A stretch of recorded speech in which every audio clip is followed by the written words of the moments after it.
आजमगढ़ सदर लोकसभा उपचुनाव को लेकर भारतीय जनता पार्टी यूपी के साथ ही अन्य प्रदेशों के नेताओं को भी दिनेश लाल यादव निरहुआ के पक्ष में चुनाव प्रचार करने के लिए बुला लिया है।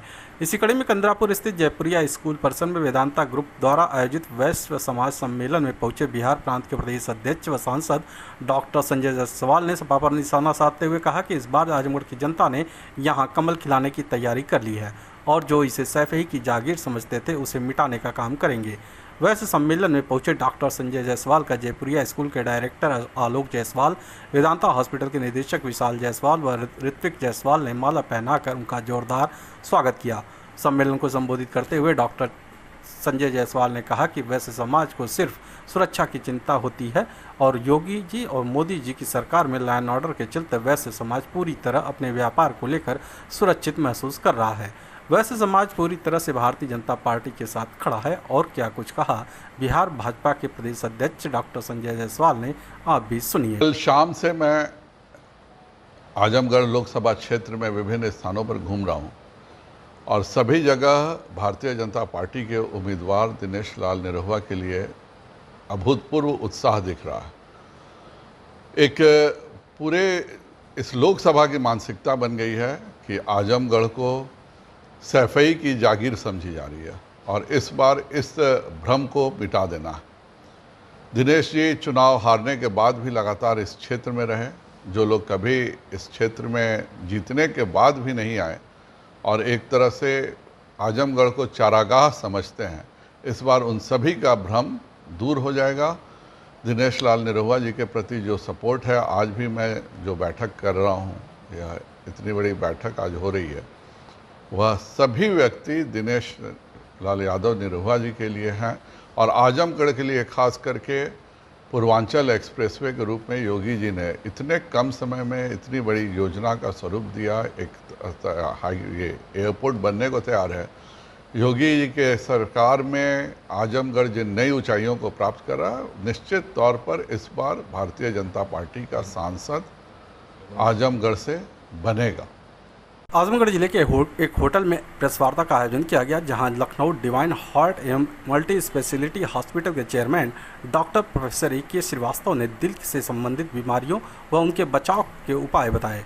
मीडिया से बातचीत में डॉक्टर ए.के. श्रीवास्तव ने हार्ट को कैसे सुरक्षित रखा जाए, खान पान में क्या क्या सावधानियाँ बरती जाए, सीने में दर्द होने पर तुरंत चिकित्सक की सलाह लेने सहित तमाम बिंदुओं पर प्रकाश डालते हुए कहा कि हार्ट अटैक आने पर समय रहते सही हॉस्पिटल तक मरीज को पहुंचाया जाए तो मरीज की जान बचाई जा सकती है। इस दौरान और क्या कुछ कहा डॉक्टर ए.के. श्रीवास्तव ने, आप भी सुनिए।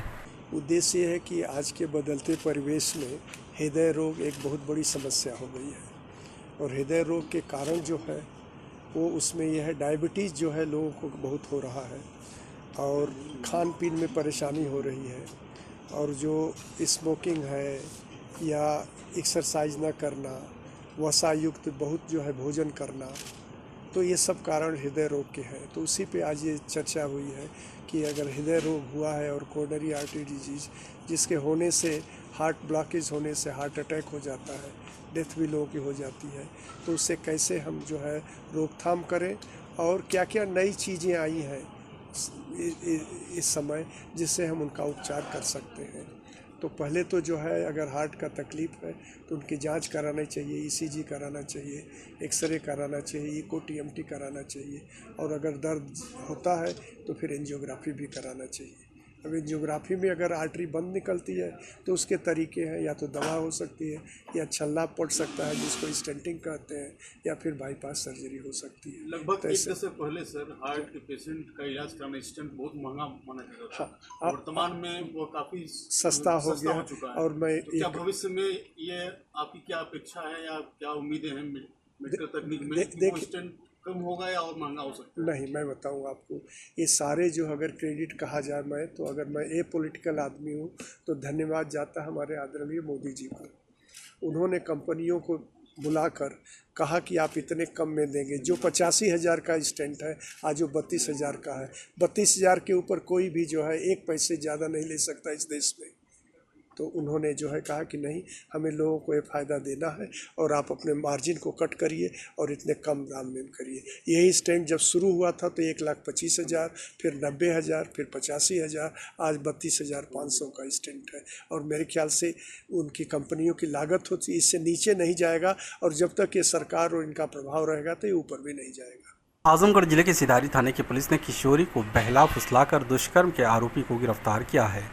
बता दें कि सिधारी थाना क्षेत्र के गांव निवासी महिला ने मुकामी थाने में रिपोर्ट दर्ज कराई थी कि उसकी नाबालिग भतीजी घर से स्कूल पढ़ने के लिए जा रही थी कि रास्ते में गंभीरपुर थाना क्षेत्र निवासी एक युवक बहला फुसलाकर भगा ले गया और उसके साथ दुष्कर्म की वारदात को अंजाम दिया। पुलिस रिपोर्ट दर्ज कर आरोपी की तलाश में जुट गई। इसी बीच सिधारी थाने के मूसेपुर चौकी प्रभारी कमल नयन दुबे को मुखबिर से सूचना मिली कि दुष्कर्म का आरोपी युवक नरौली टैक्सी स्टैंड के पास खड़ा है, जो कहीं भागने की फिराक में है। सूचना के आधार पर चौकी प्रभारी कमल नयन दुबे अपने हमराइयों के साथ दबिश देकर आरोपी युवक कमल कुमार को गिरफ्तार कर लिया। आजमगढ़ जिले के बरदा थाने की पुलिस ने मारपीट के मामले में वांछित अभियुक्त को गिरफ्तार किया है। बता दें कि बरदा थाना क्षेत्र के रवनिया गांव निवासी श्यामलाल राजभर ने बीते 16 जून को मुकामी थाने में रिपोर्ट दर्ज कराई थी कि घर पर मांगलिक कार्यक्रम के लिए वह बाजार सामान लेने गया था।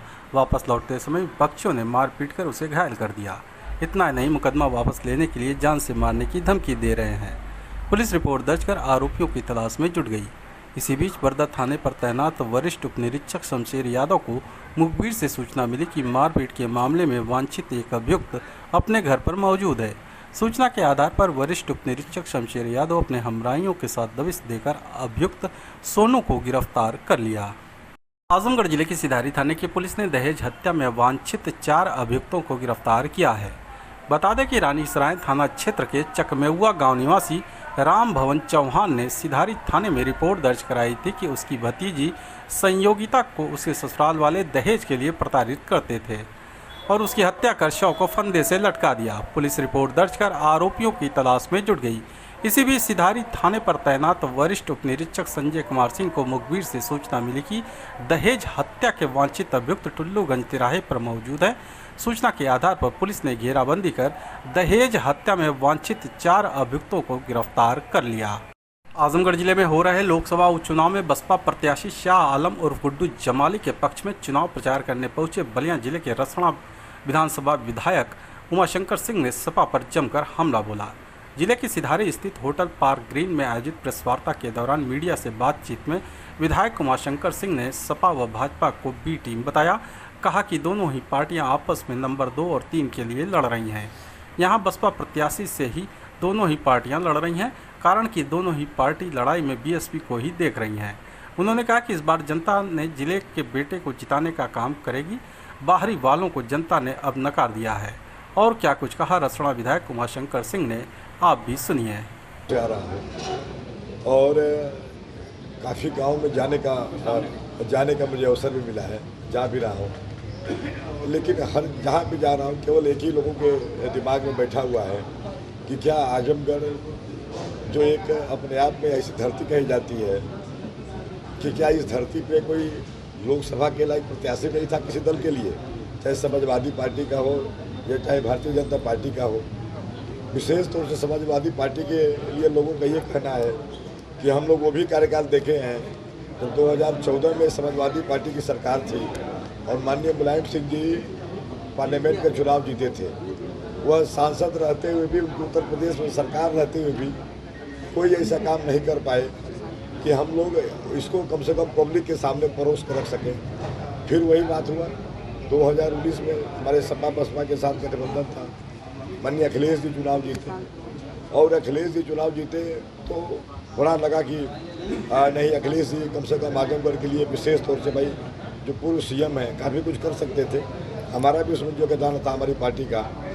लेकिन जब वो विधानसभा का चुनाव हुआ 2022 में और उस 22 में चुनाव में उन्होंने जब विधानसभा का चुनाव जीते तो उन्होंने ये बेहतर नहीं समझा कि हम आजमगढ़ को ही अपना रखें, बल्कि उन्होंने आजमगढ़ को त्याग करके अपना विधानसभा की सीट रखे। तो इससे लोग बहुत मर्माहत हैं। और वही हाल भारतीय जनता पार्टी के पास है। क्या भारतीय जनता पार्टी के पास कोई लोकल उनका कार्यकर्ता नहीं था, पदाधिकारी नहीं था कि हम जिसको चाहेंगे आजमगढ़ भेज करके चुनाव लड़ा।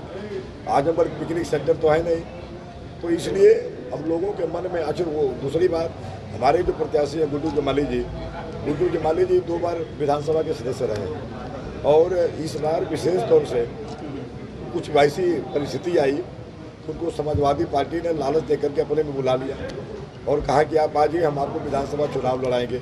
वो बेचारे गए, न उधर के हुए न हमारे के हुए, और समाजवादी पार्टी ने उनको पूरी तरह से अपमानित किया। तो अब ये सारी जो आजमगढ़ की जनता ये सब समझ रही है, और जमाली जी द्वारा कोरोना के टाइम में या अन्य समयों में अपने द्वारा किए गए सामाजिक कार्यों को जब लोगों के बीच में यह बात जा रही है या लोग महसूस कर रहे हैं, तो लोगों ने ये तय किया है कि अगर हमें पार्लियामेंट का नेता चुनना ही है तो गुड्डू जमाली से बेहतर कोई कैंडिडेट नहीं है। और इस स्थिति में आकर के सब लोग देख भी रहे हैं कि इस पार्लियामेंट के इलेक्शन से न कोई सरकार बन रही है न कोई सरकार बिगड़ रही है। तो क्यों ना हम दोनों दलों को एक सबक दें। यहाँ की जनता ये सोची है कि हम दोनों दलों को क्यों न एक ऐसा सबक सिखाएं कि दोनों दल आगे आने वाले चुनाव में कम से कम आजमगढ़ की धरती का ख्याल रखेंगे।